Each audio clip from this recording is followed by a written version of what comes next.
अब मैं खिचड़ी खो घोर जो गर्दा उड़ाते थे हम लोग होली में। हाँ, टीनू झा और क्या बोले बड़कन। लेकिन उससे ज़्यादा हो गया लूट खसोट इसके राज में। लेकिन देहात में कोई विकास नहीं है, देहात का विकास यही है। गिरते हैं तो ठेना फूट जाता है। जो जीते वही सिकंदर। क्या होगा अभी तो क्या कहें हम। पंचायत चुनाव को लेकर हम अक्सर पंचायत के लोगों के बीच होते हैं और वहाँ से जानते हैं कि आखिर 5 साल का कार्यकाल पूरा करने के बाद मुखिया जी कितना विकास अपने पंचायत में किए हैं। इस दौरान हम जो है जगदीशपुर बैजानी गाँव में हैं और बैजानी का यह तिवारी टोला कहलाता है। तिवारी टोला के हमारे साथ बात करने के लिए जो है धनुषधर शरण तिवारी जी हैं। धनुषधर शरण तिवारी जी की उम्र लगभग 71 साल है ना। हाँ, 70 प्लस इनकी उम्र है और ख़ासकर 70 साल की उम्र में इन्होंने कांग्रेस का शासनकाल देखा।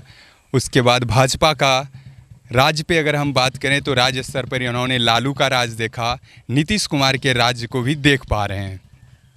बेहतर क्या है और किस तरह से पहले के लालू जी के शासनकाल की तुलना और अभी जो है नीतीश कुमार जी का जो शासनकाल चल रहा है, इन दोनों में हम अंतर समझने की कोशिश करेंगे।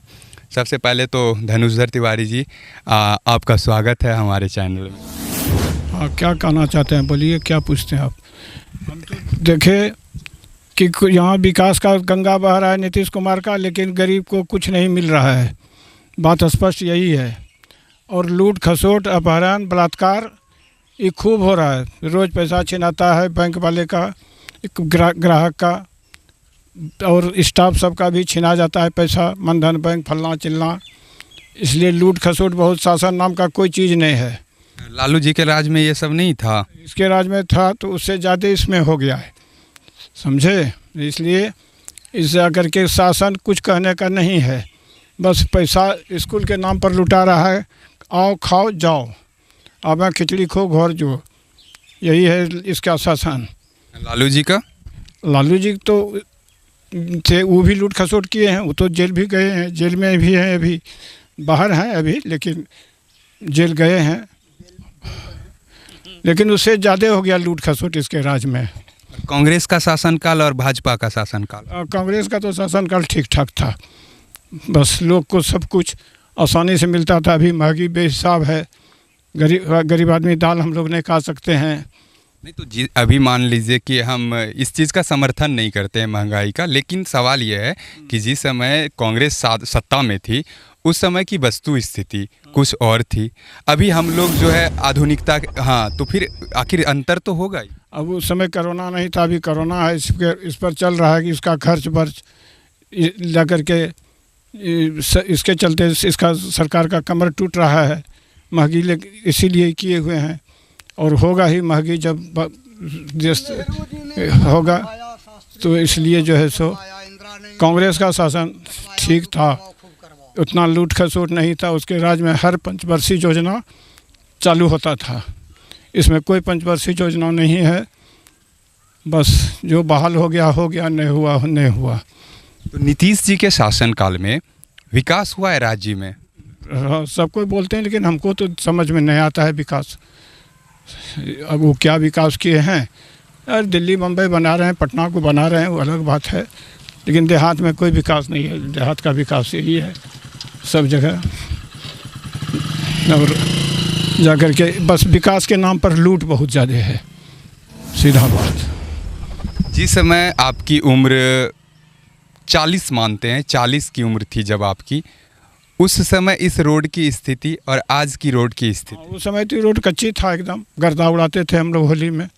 और अभी जो है सो सड़क बन गया, गिरते हैं तो ठना फटिए जाता है, पत्थर बहुत है, उसमें कोई दिक्कत नहीं है। तो मान लीजिए कि उस समय कच्ची था तो परेशानी, अभी अब पक्की हो गई तो आप गिरते हैं तो ठेना फूट जाता है आपका। कच्ची में कोई परेशानी नहीं, परेशानी पक्की में। कच्ची में तो खूब आराम से जो है सो चलने फिरने में होता था। मान लीजिए कच्ची है, बारिश हुई, कीचड़ हो गया तो परेशानी। कोई दिक्कत नहीं, देहात में जितना कीचड़ हो उतना ही फायदा है, बिना कीचड़ का भी देहात में कुछ नहीं होता है। तो फिर आपके हिसाब से इसको कच्ची रहने दिया जाता तो बढ़िया था। इसमें लूट है ना, इसलिए नहीं रहने देगा। ठेकेदार सबको जाकर के रोड बनवाने में, अभी रोड बहुत बनवा रहा है नीतीश कुमार, पुल पुलिया खूब बन रहा है, लेकिन टूट भी रहा है तुरंत। अच्छा चलिए, आपके पंचायत स्तर से कुछ बातें। आपके पंचायत से लगभग 20 प्रत्याशी चुनावी मैदान में हैं। मुखिया प्रत्याशी की मैं बात कर रहा हूं। हालांकि कुछ लोग आज नामांकन वापस भी लेंगे, लेकिन मान के चलते हैं 20 प्रत्याशी हैं। 20 प्रत्याशी में से वर्तमान को भी जोड़ लेते हैं। कौन से हैं मुखिया अभी आप लोगों के? मुखिया मुस्तकीन को भी जोड़ लेते हैं, मोहम्मद मुस्तकीम। उनको भी इंक्लूड करते हैं इसमें 20 में, यानी 21। मोहम्मद मुस्तकीन बेहतर, और अभी के जो प्रत्याशी हैं उनमें से कौन बेहतर? वो जाने पर काम हम जरूर कर दिए हैं, लेकिन हम लोगों के इधर विकास का कोई काम वो नहीं किए हैं। जैसे कोई एप्लीकेशन दिए तो उसको वेरीफाई कर दिए, KYC बैंक में देना है तो वो तुरंत बना दिए, उसमें कोई ही लेवल्ला नहीं, लेकिन विकास का कोई काम हम लोगों के यहाँ नहीं किए हैं। चलिए, अभी जो चुनावी मैदान में है इनमें से कौन बेहतर? बेहतर तो किसको भी कहा जाए, कोई रेस में नहीं है जो रेस में। रेस की बात मैं नहीं कर रहा हूँ, बेहतर किसे मानते हैं? आपका निजी नज़रिया, निजी विचार। देखिए, उसमें जो है सो 1-2 कैंडिडेट ही ठीक हैं जो कि कुछ कर सकते हैं। कौन कौन? जैसे एक ठो टीनू झा है, नाम तो उसका हम पूरा नहीं जानते हैं, और एक ठो पांडे टोला में है, वो जो है सो एक दफ़े अध्यक्ष बने थे स्कूल का। उनका नाम बड़कान ऐसे लोग बोलता है, सुलोचन पांडे नौच के हैं। तो वो जो अध्यक्ष बने थे तो स्कूल में प्रसाद भी बंटवाए थे, शासन भी था, लड़का भी राइट टाइम आते थे जाते थे, शिक्षक भी भाग नहीं सकता था। तो इतना था, वो काम छोटा सा पोस्ट पर वो करके दिखा दिया है। अब आगे देखिए क्या होता है।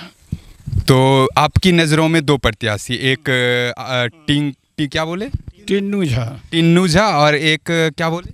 बड़कन पांडे, सुलोचन झा। हाँ, इन दोनों में से बेहतर किसे मानते हैं? दोनों में बेहतर की बात मैं कर रहा हूँ। अब देखिए, इसमें तो अभी जब काम नहीं कुछ किया है तो हम इसमें बेहतर किसको कहें, सब ठीक ठाक है, जो जीते वही सिकंदर। इन दोनों में जो जीतता है तो पंचायत की बेहतरी के लिए काम हो सकता है। यह है, दोनों में अगर कोई जीतेगा तो बेहतरी के लिए कुछ काम होगा या हो सकता है? हो सकता है, होगा भी, दोनों बात बराबर है। होगा मतलब आप दावा कर रहे हैं, हो सकता है मतलब कि हो सकता है। अब क्या होगा अभी तो क्या कहें हम, उसमें बाद में पावर आने के बाद कैसा दिमाग होगा आदमी का। चलिए, आखिरी सवाल, टीनू पांडे और टीनू झा, हाँ टीनू झा और क्या बोले बड़कन में से दोनों को 100 नंबर में, 100 नंबर में किसको कितना दीजिएगा? देखिए, जैसे शासन की जो बात हम बोल रहे हैं तो उसमें जो है ना, सो बड़कन 90-100 के लायक है, टिन्नू जो है 95 पर रह सकता है। अब आगे जो हो।